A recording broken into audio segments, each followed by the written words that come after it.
Well, thank you for having me this morning. I was heartened to see that technical issues happen no matter where you are, and today was no exception. But good morning, and thank you for coming to this session. I know that I was competing with the donor engagement session, and that one is an important one too. So thank you for coming to this one. I'm going to tell you a little bit about myself, although you've heard a little bit already, and why this topic hits home for me. So, oh yes, I'm doing this, so here we go. Where am I pointing? This way? Not working? The technical issues continue. Oh, there we go. So we'll go to the next slide. So I'm going to go back to 1992 initially, if you want to go to the next slide, because yeah, there we go. I was a newlywed at the time. Yes, I was a child bride in 1992. And my husband and I had just got married. And we had a visit from a couple that I had never met before. And they said, we are putting together an international team. There's been a drought and a resultant famine in a country called Malawi. And we would like to know, and this was on a Monday, they said, we would like to know if you would want to join the team, and we need to know by Thursday. And I was interested because I'm a Toronto girl. I was born in Toronto, went to the University of Toronto, not very well traveled, I would have to say. So when they said Malawi, I thought, Malawi, Malawi, Malawi. That's got to be somewhere in the South Pacific Ocean, somewhere. If you want to go, yeah, somewhere that looks like that. You know, crystal, beautiful water, blue skies, sandy beaches. And I thought, if you need me to go there for 6 to 9 months, I think I can do that.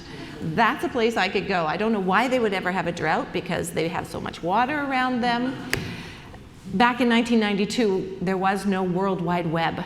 And so I couldn't consult Google to find out where it actually was. So my husband pulled out an atlas and said, no, honey, this is where they want us to go. So, next slide. It's stuck. Yeah, so that's where we were asked to go. And I thought, oh dear, I never grew up wanting and fantasizing about being a missionary to Africa. But that was where God was asking us to go. And I thought about it, and we prayed about it, and we consulted with those who were mentors to us. And we thought, well, why not give the first year of our marriage to the Lord to Africa? I mean, it's only 6 to 9 months, right? I mean, I could hold my breath underwater for 6 to 9 months. Then we would be back in Canada, back into our comfortable home. But what I know about God is that He's a gentle shepherd, and He only lets us know as much as we need to know at the time. Because I do know in 1992, if I had known I wouldn't be back for 21 years, I probably would not have got on that plane. So I'm going to tell you a little bit more about myself. So I put together a little collage of the things that I love the most. So over in the left-hand corner there is my family, my husband with the Crocodile Dundee hat. I think he aspires to be like him. And I've got 3 adult sons, talented and wonderful. I love music. So back in Malawi, we did many things over the 21 years that we were there. And one of the things that I did do is I taught math and music at a school. I also love tennis. And I continue to love tennis, and while I was in Malawi, I managed to snag 2 national titles, so that was nice. And in the middle, that's called Nkoma Valley. Does anybody know anything about Malawi here? No? Nkoma Valley is where the mission hospital was, where I gave birth to my sons. And I'll leave it for another time to tell the story of how the power went off at 1 in the morning, and the only light to give birth was my husband's Canadian Tire mag light. But that was where my boys were born. We went there because it was high in the hills, there was no malaria, but it was really nestled in an African village, so it was quite an experience. And then lastly, Africa will always be a part of me. So any of you who have ministered in Africa, have visited Africa, you know what I'm talking about without me having to say anything else. Africa will always be a part of me. But in addition to all those things that I love, the other thing that I love is I love missionaries. I love people that give their time and their talents to the Lord to reach the lost. So that's why I was very happy to come today, because I got to meet a whole new group of people that I love. And you didn't even know I loved you, but I do. So this is me on the outside, and I'm going to tell you a little bit about me on the inside. So we're going to talk about personality profiles for a moment. And there's all kinds of different personality profiles you can do to sort of figure out who God made you to be. So the one I'm going to show you is called the Berkman. You can also do the Myers-Briggs. There's all kinds of different ones you can do. And when you're thinking of asking a keynote speaker to come and share, you would probably want that person to be somewhere up in the green corner, upper right green corner, because they're direct, they're communicators, they love people, they're probably a little bit louder than most people. That's the profile of a keynote speaker. So I'm going to show you in the next slide what I look like. So here's mine. I'm about as far away from a keynote speaker as there ever was. I tend to be task-oriented. I'm an indirect communicator. I shy away from people all the time. The other interesting thing about my personality profile is that most people, when they look at their interests and their usual behavior and their stress behavior, it makes a nice triangle, and you dip into different quadrants of that profile. But I don't. I'm kind of nestled into that corner, which actually is a profile of a very unbalanced person. So one thing that we did we call ourselves the home team, because our missionaries are our away team, and our home team did a staff day. And what we were supposed to do is share our Berkmans so that we could figure out how to work well together, how to communicate with each other, and how not to stress each other out. And I said to my boss, I don't really want to be a part of that day. And he said, why? Why wouldn't you want to be a part of that day? And I said, because then everyone's going to know how unbalanced I am. Like, I can keep that kind of secret until they look at that. And he said, Kerry, you are not unbalanced. You just balance out the rest of us. Because if most of you here are missionaries, you probably are fanned out in the other three quadrants. There's very few of us in the ministry world and missionary world that sit in that yellow quadrant. Is anybody here process-driven, love numbers? Yeah, that's kind of what I thought. So I'm the weirdie. I'm the weirdie in the room. So what does the weirdie do? So I'm going to tell you a little bit about what I do. So I was privileged to be able to come home from the field and got asked to be a part of the home team. And that was wonderful, because I did think if I stayed away from missions altogether, it would be like losing a limb. So I work for the International Missions Department of the Pentecostal Assemblies of Canada. We're a fellowship of churches and have been a registered charity since 1917. And we have a global workforce of about 350 people in about 72 countries of the world. And what I do in the office is I look after policy and process and all the things I love, CRA compliance and charity law, and I look after the financial and operational matters. So I work with a team of people. We're called the operations team, and we receive money from churches and individuals and organizations, and we make sure it's allocated as it's designated. Then we make sure it goes out around the world the way the Canadian government would be happy for it to do that, and then all of our donors get tax receipts. So that sounds great, like everything's going well, right? But we have a big problem. So I'm going to tell you a little bit about what our problem is, and I'm sure you all know what it is. And the problem is that we've got 3.1 billion people around the world who have never heard the name of Christ even once. So our tiny little workforce of about 350 people looks minuscule to that problem. which is why we're so happy to have co-workers in the field who are helping with that. So I'd like to show you a video. This is our executive director, and I'm going to be upfront. It is a recruitment video, but I'm not showing it to you to recruit. You're done. You're recruited. I'm showing it to you because I want to make sure you understand the scale of the problem that we're facing. So we're going to go back. This is my 3.1 billion.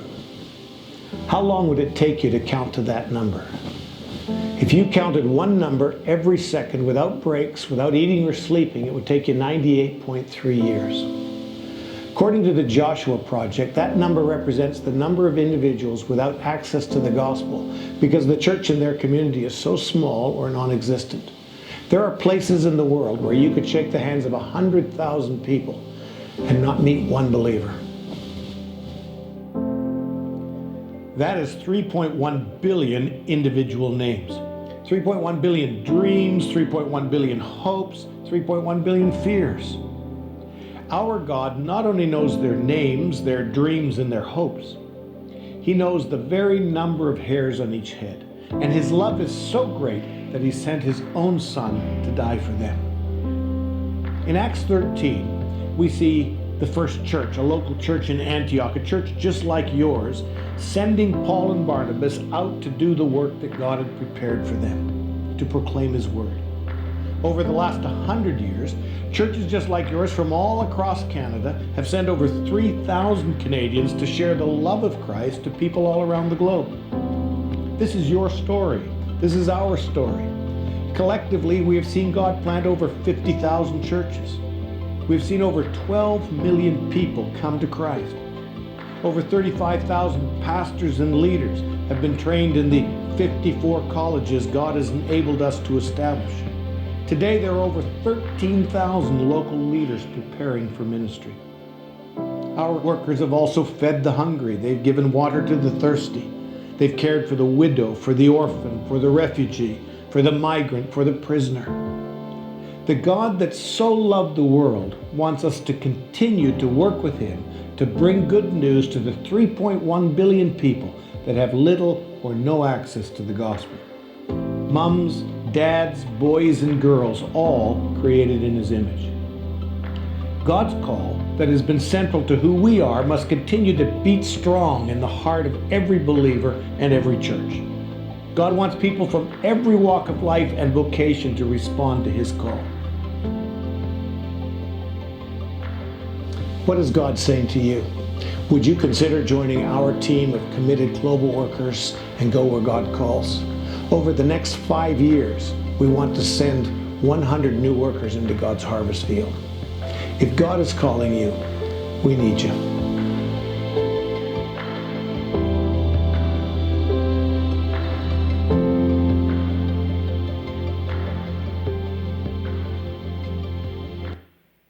So you all know the scope of the problem that we face. And God has already called you to the harvest field. And what we do know is the harvest is great and the workers are few. So we do have another problem, and this is the one that we're going to be talking about today. Other than the 3.1 billion, there was a study, it was a research study that was sent to me last week. I think Missio Nexus did it. And it was about attrition. So some of you may have read that, but some of the statistics they gave was that in 1999, and that was around the time that I was still on the field, our baby boomer population, who are our mid-1940s to mid-1960s, they peaked worldwide. So they represented the majority of those in the world. So how many here are our baby boomers? Okay. Good. Even our workforce back in 1999 was well represented by our baby boomers in 1999. However, 20 years later, so we're moving now to 2019, it's going to be the first time that our millennials will outnumber our baby boomers. This is the year that's going to happen. And according to the report, we see about 20% of all attrition is related to what they would call natural causes, which would be retirement. It's time for our baby boomers, it's becoming time for our baby boomers to return home. So we have to be intentional and proactive about the legacy of the kingdom work that you have accomplished and what you have accomplished through God. So who now fills the gap? What's next? And that's what we're going to talk about today. There are some unchanged realities, and those are that human beings are lost, but the gospel is good news. And the gospel is not a concept that needs fresh ideas, but it's a story that needs a fresh telling. It's the unchanged story of what God has done to save the world, and how Jesus Christ came and he lived and he died and he was resurrected from the dead. And God's mission goes on. It continues to the ends of the earth. Romans 10:14 is a very familiar scripture for our missionaries around the world. How can they call on the one that they have not believed in? And how can they believe in the one that they have not heard? And how can they hear without someone telling them the good news? And how can anyone tell the good news unless they are sent? So another change that I'm seeing in the missions world here in Canada, because I get to go and I visit other missions organizations, and we talk about how you do things, how we do things. And what I'm seeing is some organizations which used to call themselves missions sending agencies are changing to missions agencies. Now that might be a very subtle change. You might not quite understand what that means, but I want to talk about why that might be happening. So we've got two sort of twin issues that you're going to hear wherever you travel as you're raising funds, as you're reporting back to your sending churches and donors. They're going to say, I'm not so sure why we continue to send Canadian missionaries or American missionaries or Western missionaries around the world. So the first question, or the first problem that they talk about is, why are we doing that? Because the world is coming to us. Why would we send people? Why would we continue to send people when the world is coming to us? That's the first one. The second one is, why would we send Western missionaries overseas when it's way cheaper to send non-Western missionaries to support the work of God in the mission field? So I want to give you two things to think about, because those are the things that you're going to hear. And that's why we're seeing a bit of a shift. So let's talk about the first one. Is the world really coming to Canada? So I'm talking about Canada in particular. Are most of us Canadians, or are we mostly Americans here? Mixed, okay. So I don't have the stats for America, but I'm going to give you the stats for Canada. And it feels like sometimes as Canadians we think the world is coming to Canada. However, if we took that 3.1 billion and we said all immigration to Canada every year comes from that unreached group, 100% of our,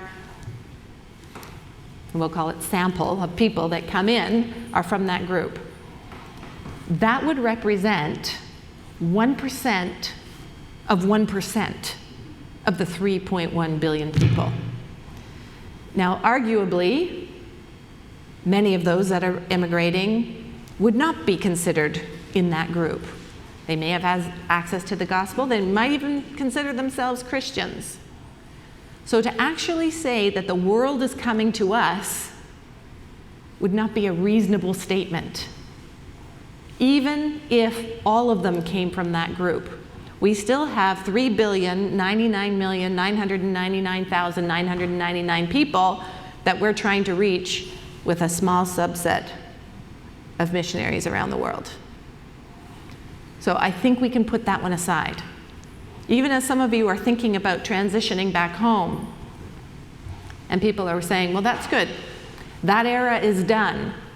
It's not done. The second thing that they're saying is, well, it's less expensive to send or support non-Western missionaries in the field. Well, is it? Well, maybe. Maybe it is.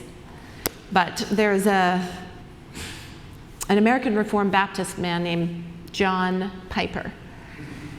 And he says, don't buy into the idea that we should send our money and not our people. It would sound very much like, let them shed their blood, not ours. We'll send money. So that would be like this. That's what that says. I don't even want to get into compliance with charity law on how you send money to non-Western workers around the world. I'm going to save that for another day. But the most compelling argument is, what do you do about the Great Commission then? What do you do about Matthew 28? It says, then Jesus came to them and said, all authority in heaven and on earth has been given to me. Therefore, go. I wish I could like bold it and put it in capital letters. Go and make disciples of all nations, baptizing them in the name of the Father and the Son and the Holy Spirit. Technology. And teaching them to obey everything I have commanded you. And surely I am with you always to the end of the age. God still says, go. So make sure you are advocates. Whenever anyone is talking to you about why we are sending Western missionaries around the world, have an answer. Have an answer for that. So I'm going to talk a little bit about working together. And I'm going to use a bit of an African analogy. That's kind of the world that I know. So in Malawi, these things were called kasus. In Zimbabwe, they're called badzas. And in Canada, they're called hoes. And in the country where I served, subsistence farming was about 85% of what the nation did. And whenever anyone went out into the field, they would take an extra hoe and they would put it on the ground and they would start to work. And the extra hoe sat there because if anybody was walking along the road and saw them working, it was expected that they would go and pick up the hoe and work with them, and talk with them for a while and get things going, and then they would put it down and off they would go, and possibly somebody else would come along and pick it up a little bit later. Now that I live in Canada all the time, I think I should try that when I'm shoveling my driveway. Like, I wonder if anybody would come and shovel with me. But what that is a beautiful picture of God in the field. God is the one who's actually in the field working. And he asks us to come alongside him and work with him for a while and do the hoeing. And then the next person comes along. So I'm going to read a scripture again. 1 Corinthians 3, verse 5 to 9. It says, after all, what is Apollos and what is Paul? They're only servants, through whom you came to believe, as the Lord has assigned each a task. I planted, Apollos watered it, and God made it grow. So neither he who plants nor he who waters is anything, but only God who makes things grow. The man who plants and the man who waters have one purpose, and each will be rewarded according to his own labor. For we are God's fellow workers. You are God's field and God's building. So let's remember that as we're thinking through some of the things I share with you today. I'm going to talk again about the principle of alignment. So I chose that picture because I thought about when you're all rowing together, you're moving in the right direction. When there's not alignment, you're either going in circles or going backward or probably not even moving at all. So in writing to the church in Corinth, Paul reminds us that the mission work is God's work. And God told the church in Antioch to set aside Paul and Barnabas for the work for which I had called them. That's in Acts 13. And our tendency is to pray for great outcomes as we do our work. However, when Jesus prayed, his mind was focused on alignment to God's work. Not what I will, but what you will. So alignment calls us to surrender to what God is already doing in the field where you are serving, in contrast to what we think God should do or what we want to do. So what is our vision? And I think this is the same vision of all missions agencies around the world. It's changed nations through transformed people. So you change a life, you change a family. And you change a family, you change a community. And you change a community, you change a nation. So we're going to talk about the stages of ministry. And I'm sure those represented out here are all at different stages of ministry. You might be right at the beginning. You might be somewhere in the middle, somewhere close to the end. So we're going to talk about all of them. So we're going to talk about the first stage, which is the pioneer stage. So maybe you've gone into a work of an unreached people group. And this is hard ground to till, but God was already there first. So you're coming alongside him. And you're reaching into an unengaged or unreached group. You're connecting with them, adapting to culture, learning a language. How many people had to learn a language when they went out overseas? Okay, a few, good. They build friendships with people, share lives, and you witness to them. And they start coming to a saving faith. So there's our pioneering stage. Then we move on to the church planting stage. So you're gathering people together, you're forming a faith-believing community under a local leadership. You're equipping leaders, potential leaders within the church, and building a team that reflects all the different gifts that God gives us, because we're all so unique.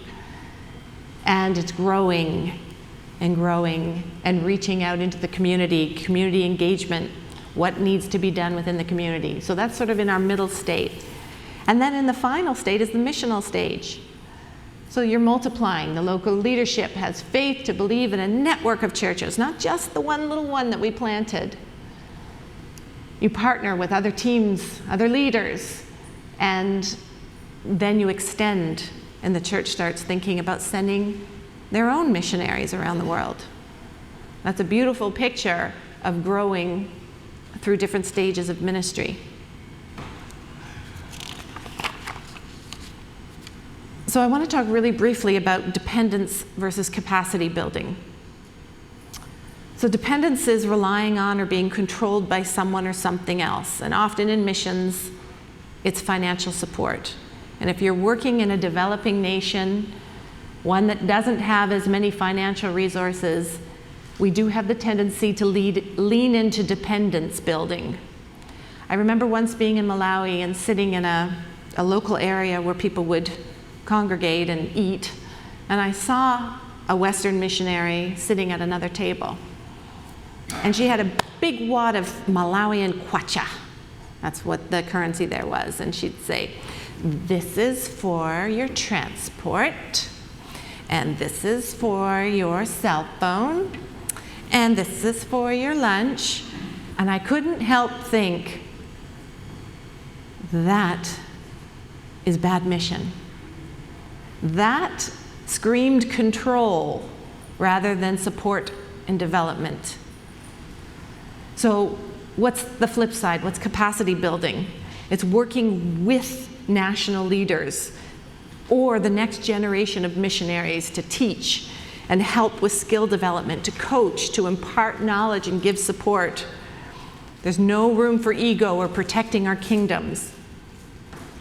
So when I talk about kingdoms, what am I talking about? I want to talk about the difference between building your kingdom, wherever you are serving in the world, and being kingdom-minded, having a kingdom mentality. So when missionaries set out to do what God has called them to do, they are pure intentions. They want to do His will. And at times, the longer missionaries are on the field, the harder it is to separate them from their ministry. Have you ever seen that? No? Maybe it's just me? I don't know. Sometimes the idea creeps in that there's no desire to give up their kingdom. I'm going to be buried here. I've heard that a few times. I'm going to be buried here. No one else is going to carry this ministry forward. But when it's a kingdom mentality, it says, or it asks, am I doing the will of the Father? It reflects on Jesus in everything they do.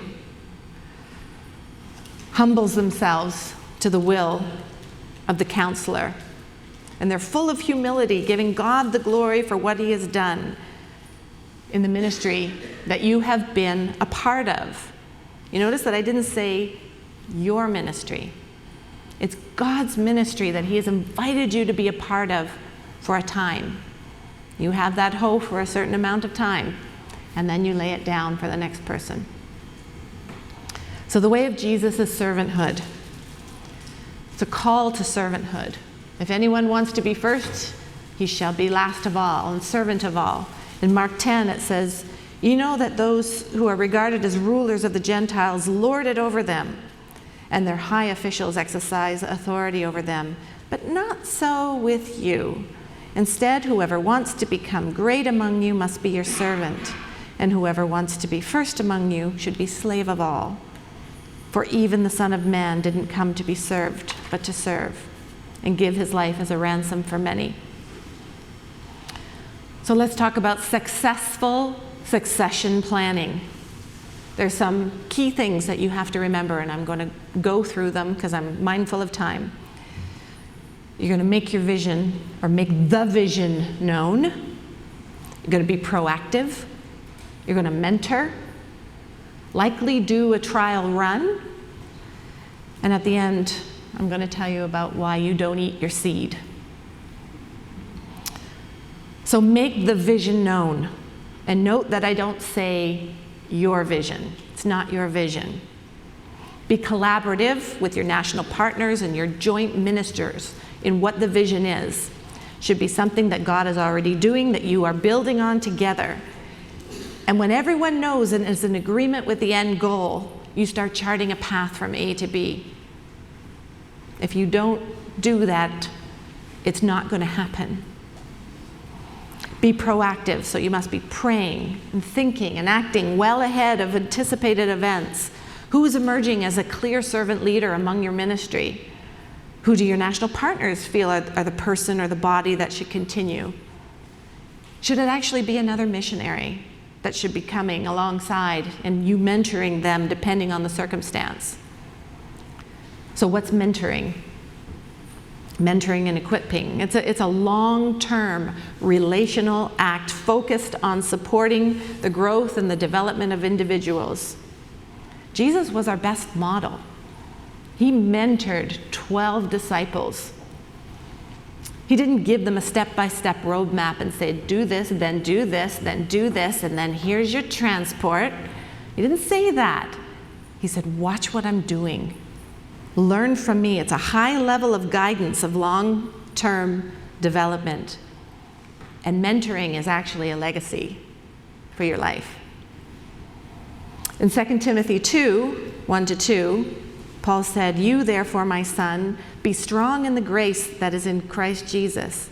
And the thing that you have heard from me among many witnesses, commit these to faithful men who will be able to teach others also."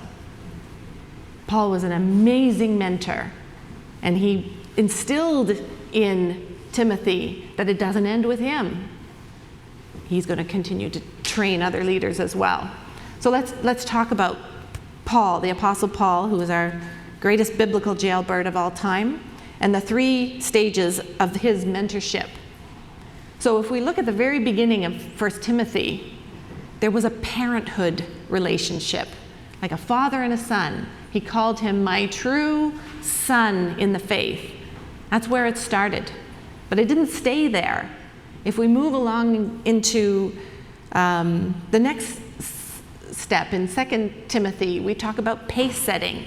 And he said, watch what I do and try to keep up. And then there's the last stage, which he refers to in Romans. And he then calls Timothy my fellow worker, sends his greetings. There's now a partnership there. Went from parenthood to pace setting to partnership. It's modeled for us in the Bible.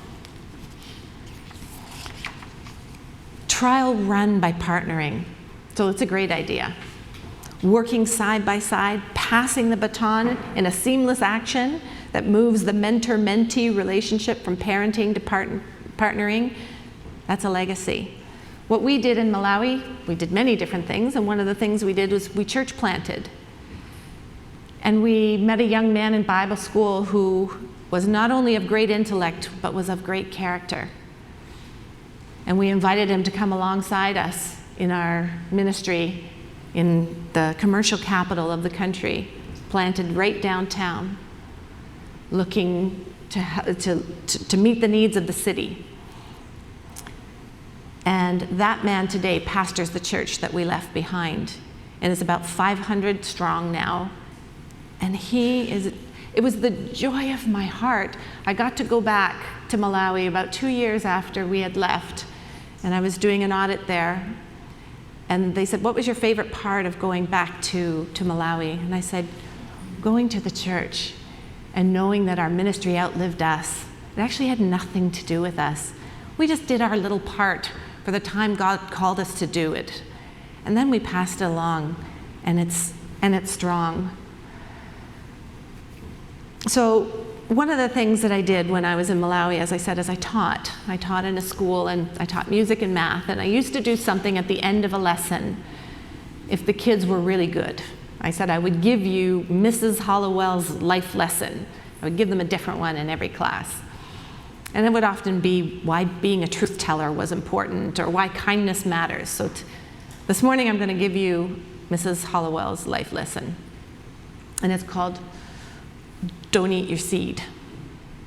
So what does that mean? So when we went to Malawi, we went for a famine aid drought relief project, and things were dire in the country. Has anyone seen The Boy Who Harnessed the Wind? If you haven't seen that movie, watch it on Netflix. It is an actual depiction, and it's a true story of what it was like during that time. So families would sit around and they would have to decide what meal each one of them would eat that day. Would I eat breakfast? Or would I eat lunch? Or would I choose to eat dinner? And as the famine wore on, it might have been which family member got to eat today. But when things get really, really hard and people are hungry and they're desperate, they start eating their seed. The seed that they had held back to plant for the next season, because they're out of food, they're out of ideas, and they eat their seed. And the problem is when you eat your seed, you have nothing to plant. You don't have a harvest to look forward to in the future. One time I came home from being in town and I saw a man that I knew walking along the road, and he was holding his sewing machine. And I said, Luciano, what are you doing? And he said, I'm going door to door trying to see if somebody would buy my sewing machine. Luciano was a tailor. And I said, why are you doing that? And he said, I have to pay school fees for my grandchildren. Now in Malawi, 85% of the country was subsistence farmers. So there's not a lot of taxes going to the government. There's no safety net. In fact, Malawi had the highest birth rate in the world. And their RRSP, or pension plan, was have as many children as you can so that they will look after you in your old age. That was the pension plan. But when we first went to Malawi, the average life expectancy of a person was 33 years old, because the AIDS pandemic was wiping out a generation of people. So what ended up happening was people would have a lot of children, and they would have a lot of children, and then that middle generation disappeared. They died. So grandparents were trying to raise grandchildren. And he was desperate, because he knew that if he didn't pay school fees, his kids couldn't go to school. And if they couldn't go to school and get an education, there was zero chance that they would get themselves out of poverty. So he said, I need to sell my sewing machine so I can pay school fees. I said, Luciano, you can't sell your sewing machine. If you sell your sewing machine, you can't make money. It's like eating your seed. So I asked him to come back to my house. I would find every bit of mending I could find in my house, and I would call every friend I knew so that he could work and he could make money and he didn't have to eat a seed. And I want to liken that analogy to failing to plan for succession in your ministry. In the ministry God has allowed you to be a part of, if you fail to plan for your succession, it's like eating your seed. You take what could have grown and what could have existed long after you're gone, and it ends. And it doesn't have to happen that way. The hard reality is that we are all replaceable. Ouch, doesn't that hurt? We like to think that we're the only people that can do the ministry that God has called us to do. We're the only ones. But it's not true. And Jesus modeled that, and Paul modeled that. There are replacements, whether they are other missionaries, whether they are our millennial generation who's now taking over from our baby boomers, whether they are our national leaders. God may call you to the next place where you need to pick up a hoe. But you should be planning so you don't eat your seed. How do we finish well? So 2 Timothy verse 4 says, "For I am already being poured out like a drink offering." This is the end of Paul's time. He's hoed. He's done what God has called him to do. Did you notice that Paul didn't stay in Corinth forever? Did you know that he didn't set up shop and say, "I'm going to be buried in Philippi"? That's not what he did. He went where God called him to for the time he called him to do it. And he trained others. So I've been poured out like a drink offering, and the time for my departure is near. I've fought the good fight. I've finished the race. I've kept the faith. And now there is in store for me a crown of righteousness, which the Lord, the righteous judge, will award to me on the day, and not only to me, but also to all who have longed for his appearing. I'm going to leave you with that thought, but thank you for listening today.